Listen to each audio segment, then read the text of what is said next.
Aurora police are going after massage parlors for prostitution, which sometimes lead to larger investigations. 30 arrested tonight in a billion-dollar trafficking empire hidden in plain sight. At 4:17 a.m., the streets of San Francisco went silent. Not from the usual fog rolling off the bay, from a federal communications blackout. Over 300 agents from the FBI's Human Trafficking Task Force, ICE's Homeland Security Investigations Unit, the DEA, and elite SWAT teams moved through the darkness like a shadow army. Armored vehicles idled at intersections. Tactical helicopters circled overhead with infrared cameras locked on 47 locations across the city. Radio silence, no sirens, no warnings. Their target wasn't just a network of massage parlors. It wasn't just a human trafficking ring or a money laundering front. It was a billion-dollar criminal empire controlled by the Triad syndicate, the most dangerous Chinese organized crime network operating on American soil. An empire built on sex trafficking, mass drug distribution, extortion, and political corruption so deep that it had turned California's most powerful officials into puppets on strings. And at the center of it all was a man who swore to protect this state.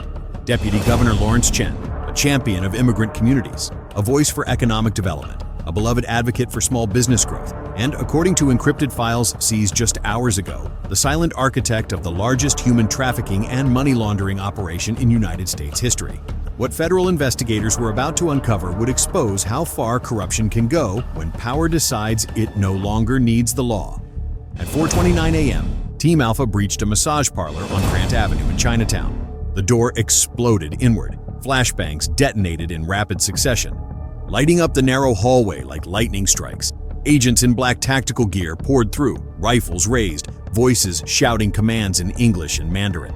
Inside, they found 12 women locked in rooms the size of closets.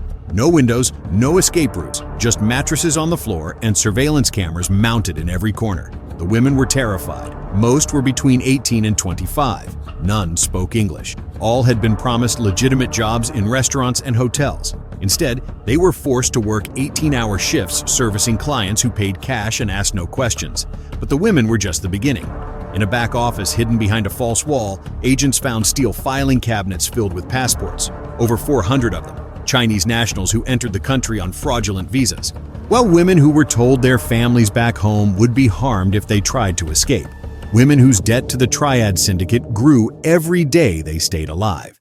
Team Bravo hit a luxury spa in the financial district that advertised as a wellness center for corporate executives. The lobby had marble floors, crystal chandeliers, and soft music playing through hidden speakers. But when agents stormed the private suites on the third floor, they found something worse: a drug distribution hub. Methamphetamine, fentanyl pills, cocaine, all packaged in vacuum-sealed bags labeled with corporate logos. The drugs were sold to clients who came for massages and left with enough narcotics to supply street dealers across the city. Over 200 kilograms of methamphetamine, 50 kilograms of cocaine, and 100,000 fentanyl pills stamped to look like prescription Xanax. Team Charlie descended on a warehouse in the Bayview district. The building was registered as a textile import company. But when agents breached the loading bay, they found cash, mountains of it, stacked in cardboard boxes, bundled in plastic wrap, over $40 million in 20s, 50s, and hundreds.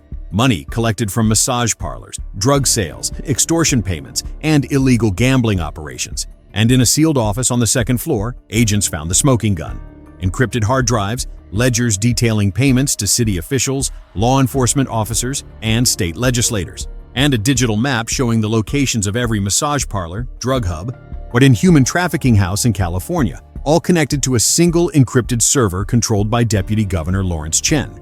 But the most disturbing discovery came from the basement, a transit station.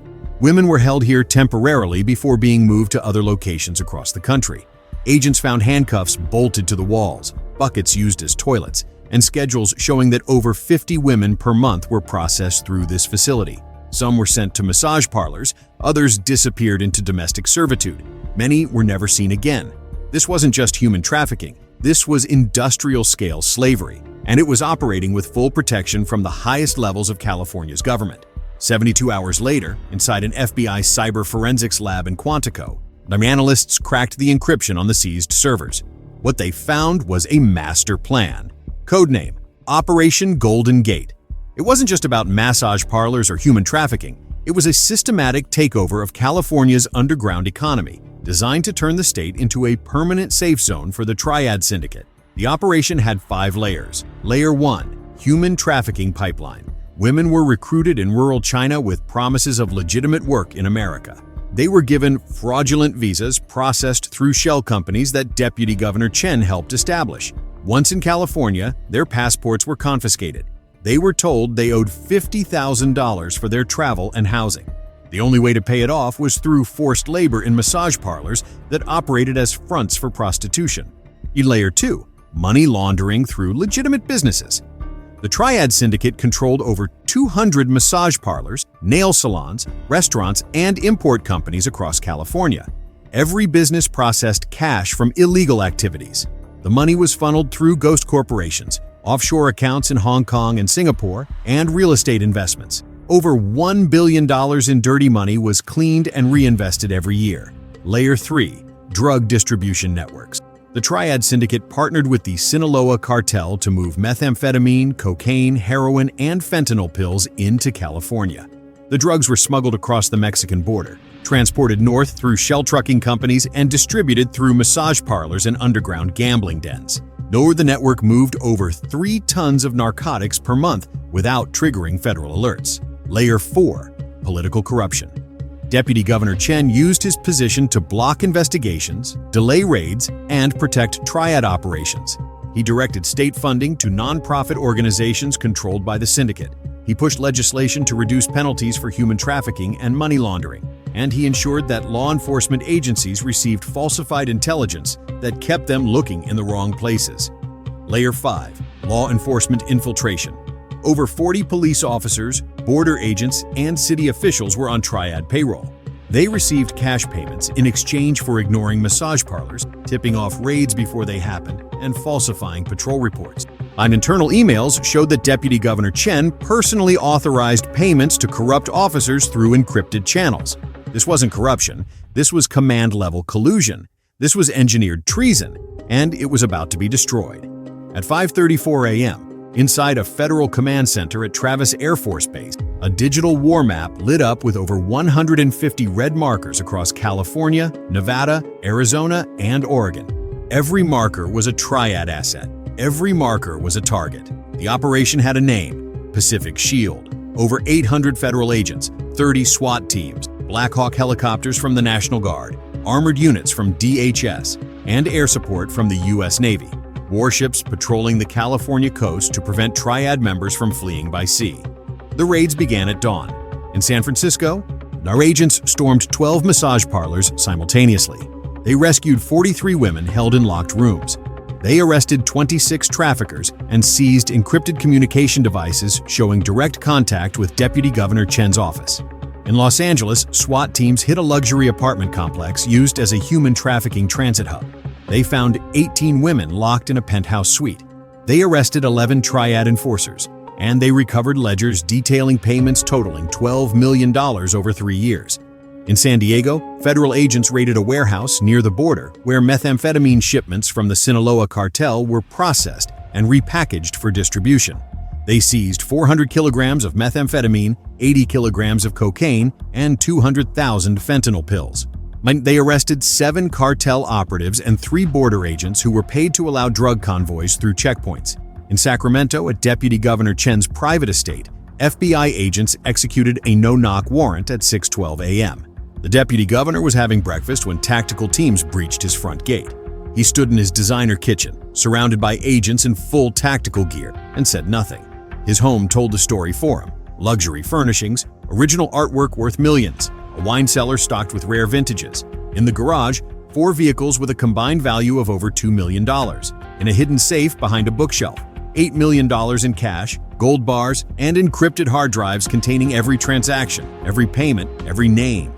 Deputy Governor Lawrence Chen was arrested on 93 federal counts, including racketeering, human trafficking, money laundering, conspiracy to distribute narcotics, and obstruction of justice. If convicted on all counts, he faces life in federal prison without the possibility of parole. The underworld took more damage in 6 hours than in the last 6 years. But the arrests didn't stop with the deputy governor. Federal investigators examining the seized servers uncovered the full extent of the infiltration. 47 law enforcement officers were compromised, police sergeants who ignored trafficking complaints, border agents who allowed smuggling convoys to pass, city inspectors who approved massage parlor permits without conducting inspections, and 3 judges who reduced sentences for Triad members in exchange for cash payments. One ICE agent who had worked undercover inside the network for 2 years said this during his debriefing. This wasn't just corruption, this was a parallel system. The Triad had their own enforcement, their own courts, their own government, and they operated with the blessing of people who were supposed to protect us. The badge will be rebuilt, but trust takes longer to restore. The investigation also revealed that Deputy Governor Chen's network wasn't isolated to California. Forensic accountants traced money flows across 12 states. Massage parlors in Seattle, Portland, Las Vegas, Phoenix, and Houston, all connected to the same offshore accounts. Human trafficking routes stretching from the Mexican border to the Canadian crossing. On drug distribution hubs in Chicago, Dallas, and Miami, the Triad Syndicate had built a continental pipeline, and Deputy Governor Chen was the gatekeeper. Federal analysts discovered that the network trafficked over 600 women per year. Shipping manifests were altered, border crossings were timed to avoid surveillance, and corrupt officials ensured that no alarms were ever triggered. The final file recovered from Deputy Governor Chen's hidden server was titled Phase 2, National Expansion. It outlined a plan to replicate the California operation in 10 other states. More massage parlors, more trafficking pipeline, more corrupt officials, all funded by laundered money and protected by political cover. If federal agents had arrived 1 year later, Phase 2 would have been operational. This story is not just about human trafficking or money laundering or corrupt politicians. It's about what happens when power no longer needs violence, when it only needs silence, when it only needs ambition. Deputy Governor Lawrence Chen didn't force people to comply. He bought them, he gave them money, he gave them influence, he made them complicit. And in return, they gave him everything. $1 billion, 600 women trafficked, thousands of lives destroyed by methamphetamine, fentanyl, and cocaine, families torn apart, communities shattered. This is the real cost of corruption, not just stolen money, stolen humanity. If you believe every massage parlor should be inspected with real consequences for trafficking, comment inspect below. If you believe political infiltration by organized crime is a national security threat, comment expose. And if you're still watching, tap like so more people see this story. Because this isn't just a California problem. This is a system problem. And it's happening in your state too. Stay here, because this investigation isn't finished. Federal prosecutors believe there are more networks operating in the shadows, more officials who sold their power, more victims waiting to be found. Hit subscribe so you're here when the next raid happens. This is the infiltration case that proves corruption doesn't need to be loud. It just needs to be patient. Stay vigilant, because the next official promising to help your community might already be building the empire that will destroy it.